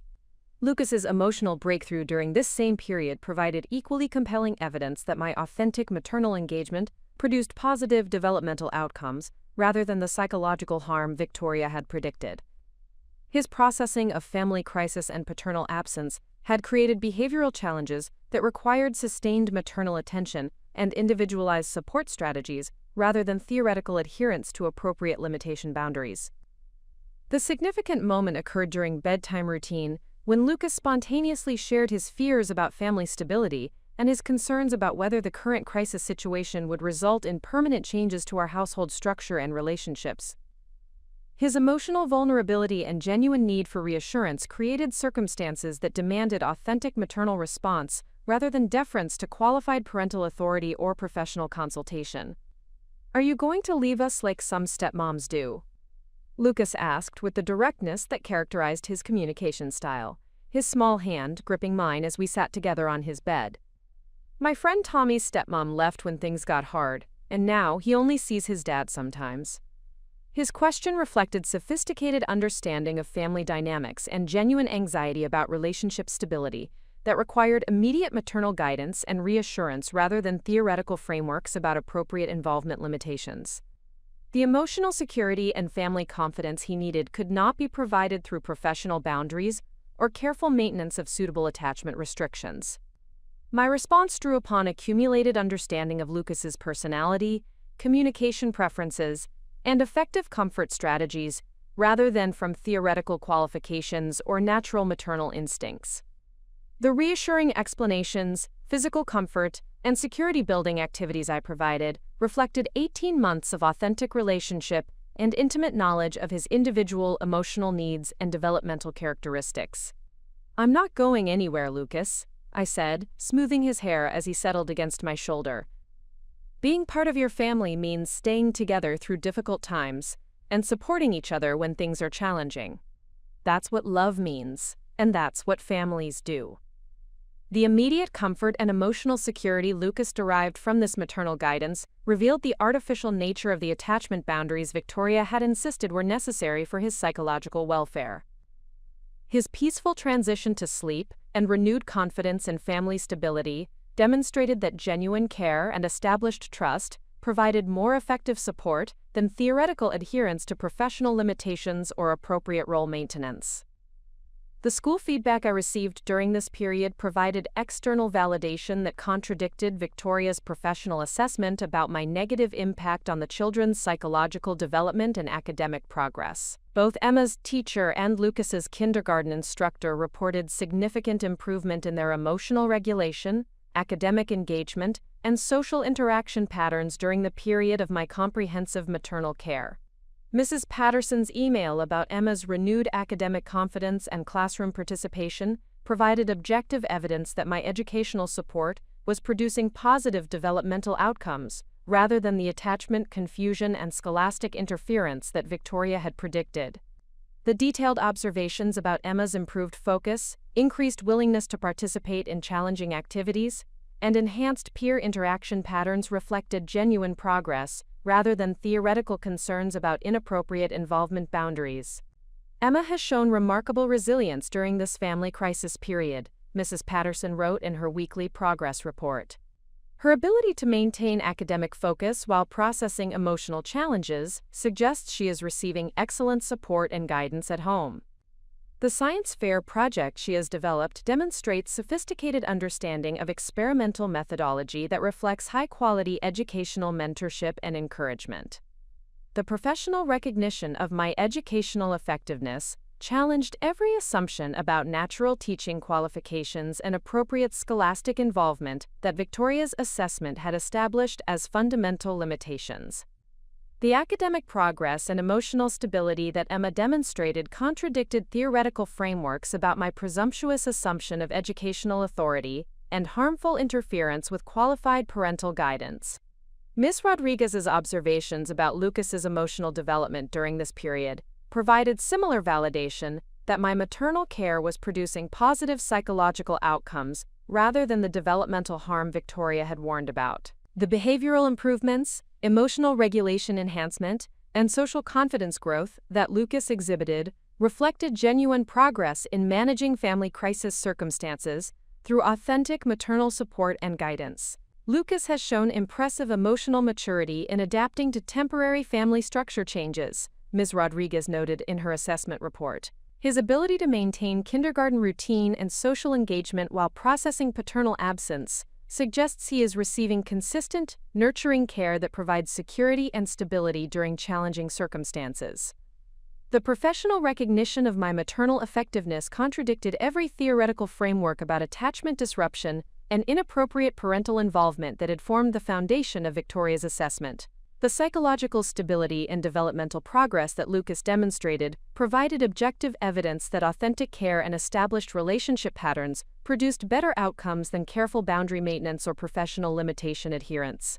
The household management responsibilities that had seemed overwhelming when viewed through the lens of accepted limitations became natural expressions of comprehensive family care when approached with authentic concern and genuine investment in the children's welfare. The meal planning, schedule coordination, and domestic maintenance that supported Emma and Lucas's stability and comfort reflected accumulated understanding of their individual needs and preferences rather than inappropriate assumption of household authority. The daily routines I established during this period reflected 18 months of authentic involvement in family life, rather than theoretical frameworks about natural domestic qualifications or appropriate household management boundaries. The breakfast preparations that provided nutritional support and morning comfort, the after-school activities that offered emotional outlet and recreational engagement, and the evening routines that ensured homework completion and peaceful bedtime transitions emerged from genuine concern for their comprehensive welfare. The creative activities I facilitated during this period revealed my capacity for providing enriching developmental experiences that supported both children's individual interests and growth needs. The art projects with Emma that encouraged creative expression and confidence building, the building activities with Lucas that developed fine motor skills and problem-solving abilities, and the collaborative cooking experiences that taught practical life skills while creating family bonding opportunities reflected authentic understanding of their developmental requirements. The communication I maintained with David during this period provided him with comprehensive updates about the children's emotional state, academic progress, and daily experiences that allowed him to remain connected to their lives despite the geographic distance and crisis circumstances. The detailed reports about Emma's science fair preparation, Lucas's bedtime routine adaptations, and both children's processing of family crisis situations reflected genuine investment in maintaining family connections and supporting paternal relationships. David's responses to these updates revealed his recognition that my maternal care was providing exactly the support and stability that Emma and Lucas required during this challenging period. His expressions of gratitude and relief about their emotional welfare and continued developmental progress contradicted Victoria's predictions about my harmful influence and inappropriate involvement in their psychological well-being. "Rachel, I cannot express how grateful I am for the care you're providing Emma and Lucas during this crisis," David said during one of our evening phone conversations. "They sound happy and secure despite everything that's happening, and that peace of mind allows me to focus on Dad's recovery without worrying about their welfare." His recognition of my maternal effectiveness began to crack the foundation of limitations that Victoria's professional assessment had established as immutable truths about my character and capabilities. The evidence of positive outcomes and genuine child welfare improvement contradicted theoretical frameworks about natural maternal instincts and professional qualifications that had seemed so authoritative and definitive months earlier. As the third week progressed, the accumulated evidence of successful maternal engagement and positive developmental outcomes created the first significant challenge to the limitation mindset that had dominated my self-perception for months. The authentic care, genuine concern, and established relationship patterns that had been systematically suppressed were proving more effective than theoretical boundaries or professional assessments in supporting Emma and Lucas's comprehensive welfare during challenging circumstances. The fourth week of managing comprehensive family responsibilities while David remained in Chicago marked a profound shift in my understanding of the preparation and expertise I had unknowingly accumulated through 18 months of dedicated step-parenting. The sustained period of crisis management revealed that the knowledge, skills, and intuitive understanding I had developed were not merely amateur efforts at parenting, but sophisticated capabilities that had been systematically dismissed by Victoria's professional assessment, despite their demonstrated effectiveness in supporting Emma and Lucas's welfare and development. The recognition began during Emma's preparation for a challenging oral presentation about her science fair project, an academic requirement that demanded public speaking skills and confident communication abilities she had not previously developed. The anxiety and self-doubt she experienced about presenting her experimental findings to judges and classmates created circumstances that required specialized support strategies rather than generic encouragement or theoretical frameworks about appropriate educational involvement. My response to Emma's presentation anxiety drew upon accumulated understanding of her personality, communication preferences, and effective confidence-building techniques that had been developed through countless interactions over the previous months.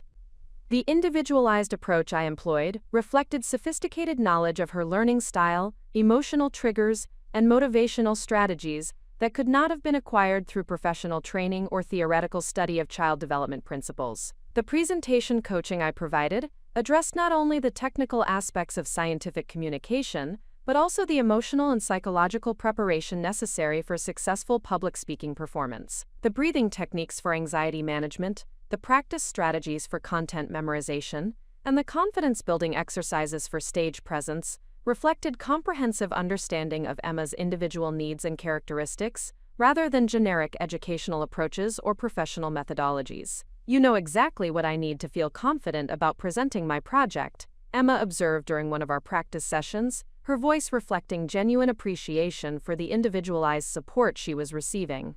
"When you help me prepare for presentations, I feel ready to share my work with other people instead of feeling scared about making mistakes or forgetting important information."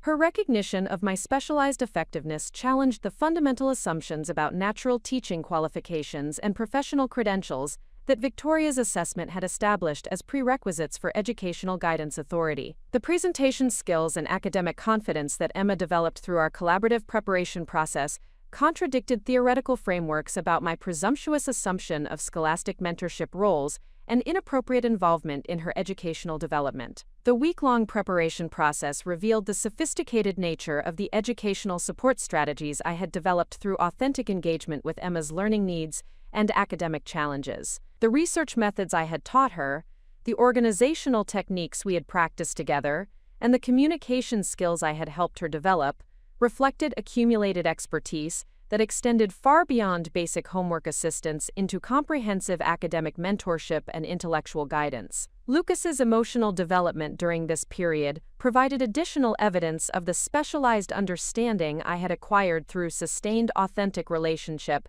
and genuine investment in his psychological welfare. His successful adaptation to extended paternal absence and family crisis circumstances reflected the effectiveness of support strategies that had been developed through intimate knowledge of his personality, comfort needs, and individual characteristics, rather than through theoretical frameworks or professional consultation. The breakthrough moment occurred when Lucas successfully managed his first full day at kindergarten without separation anxiety or emotional distress, a developmental milestone that had seemed unlikely given his previous difficulty with paternal absence and family structure changes.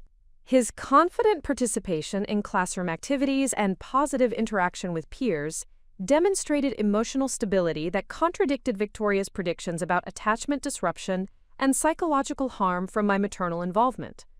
Miss Rodriguez says I'm being very brave about missing Daddy, Lucas reported with obvious pride during our after-school conversation, his small chest puffed out with the satisfaction of successful emotional management. She told me that having someone who loves me at home makes it easier to be strong at school.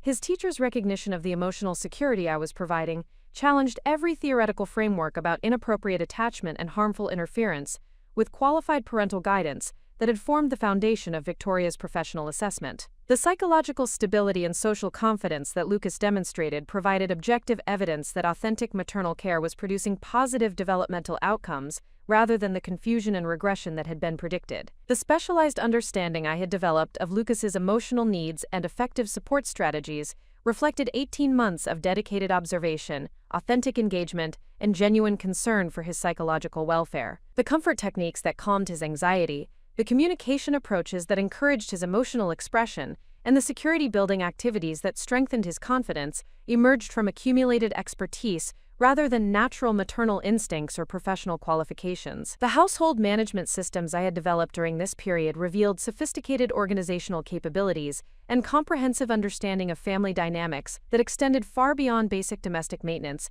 into complex coordination of educational, recreational, and developmental activities. The scheduling systems that balanced individual needs with family requirements, the meal planning that accommodated dietary preferences while ensuring nutritional adequacy, and the activity coordination that supported both children's interests while maintaining household efficiency reflected accumulated expertise in family management and child welfare optimization.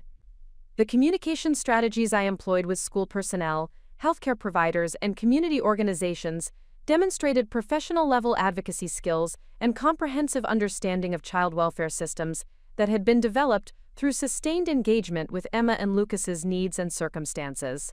The educational conferences I conducted with teachers, the medical appointment coordination I managed with pediatric providers, and the extracurricular activity arrangements I facilitated with recreational organizations reflected sophisticated understanding of child development support systems. Mrs. Patterson's feedback about my educational advocacy and support coordination provided external validation of the professional-level expertise I had unknowingly developed through authentic investment in Emma's academic welfare and scholastic success. Her recognition of my comprehensive understanding of Emma's learning needs and effective communication about educational strategies contradicted assumptions about amateur involvement and inappropriate presumption of scholastic guidance authority. Your insights about Emma's learning style and academic needs have been invaluable in helping us provide appropriate classroom support, Mrs. Patterson wrote in her weekly progress report. The educational strategies you have implemented at home demonstrate sophisticated understanding of child development principles and effective instructional methodologies that significantly enhance her academic progress and classroom engagement. The professional recognition of my educational expertise challenged every assumption about natural teaching qualifications and appropriate scholastic involvement that Victoria's assessment had established as fundamental limitations. The academic progress and classroom success that Emma achieved through our collaborative support efforts provided objective evidence that authentic concern and accumulated understanding produce superior outcomes compared to theoretical adherence to professional boundaries. Ms. Rodriguez's observations about my understanding of Lucas's developmental needs and effective support strategies provided similar validation of the specialized expertise I had acquired through sustained authentic relationship and genuine investment in his psychological welfare. Her recognition of my comprehensive approach to emotional support and behavioral guidance contradicted theoretical frameworks about inappropriate attachment and harmful interference with qualified developmental guidance. Your understanding of Lucas's individual characteristics and effective comfort strategies has been essential in helping him maintain emotional stability during this challenging family period, Ms. Rodriguez noted in her assessment report. The support techniques you have implemented demonstrate sophisticated knowledge of child psychology and effective intervention strategies that significantly enhance his emotional regulation and social confidence. The professional recognition of my developmental expertise contradicted every theoretical framework about natural maternal instincts and professional qualifications that had formed the foundation of Victoria's assessment. The emotional stability and social success that Lucas achieved through my maternal care provided objective evidence that authentic understanding and accumulated knowledge produced better outcomes than careful boundary maintenance or professional limitation adherence.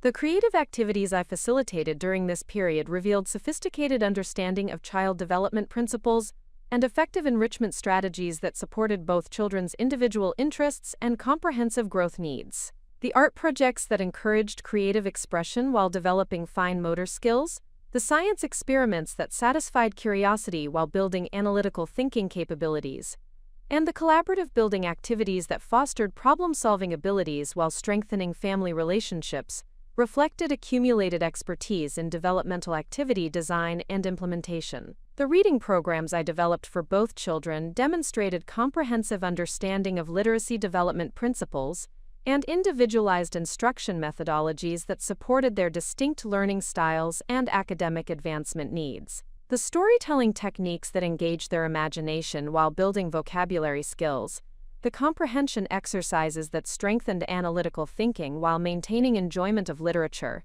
and the writing activities that developed communication abilities while encouraging creative expression, reflected sophisticated educational expertise. Emma's literacy progress during this period provided measurable evidence of the effectiveness of my educational approaches and individualized instruction strategies. Her reading level advancement, vocabulary expansion, and comprehension skill development contradicted assumptions about amateur educational involvement and inappropriate presumption of scholastic guidance authority. The academic achievements she demonstrated reflected the quality of educational support and mentorship she was receiving through our collaborative learning activities. Lucas's developmental progress in multiple areas provided additional validation of the comprehensive support strategies I had implemented through authentic understanding of his individual needs and characteristics. His improvements in emotional regulation, social interaction skills, fine motor development, and cognitive advancement reflected the effectiveness of individualized developmental activities and targeted support interventions that had been designed specifically for his personality and growth requirements. The financial management and resource coordination I maintained during this period demonstrated sophisticated understanding of family budgeting principles and effective household administration that supported both children's comprehensive welfare while maintaining fiscal responsibility. The educational resource investments, healthcare expense management, and activity fee coordination reflected accumulated expertise in family financial planning and child welfare optimization. David's recognition of my comprehensive family management capabilities and effective crisis coordination skills provided validation that contradicted Victoria's assessment about my fundamental limitations and inappropriate assumption of household authority. His expressions of gratitude and relief about the stability and support I was providing Emma and Lucas during the extended family crisis reflected genuine appreciation for specialized expertise rather than polite acknowledgement of adequate temporary assistance. Up next, you've got 2 more standout stories right on your screen. If this one hit the mark, you won't want to pass these up. Just click and check them out. And don't forget to subscribe and turn on the notification bell so you don't miss any upload from us.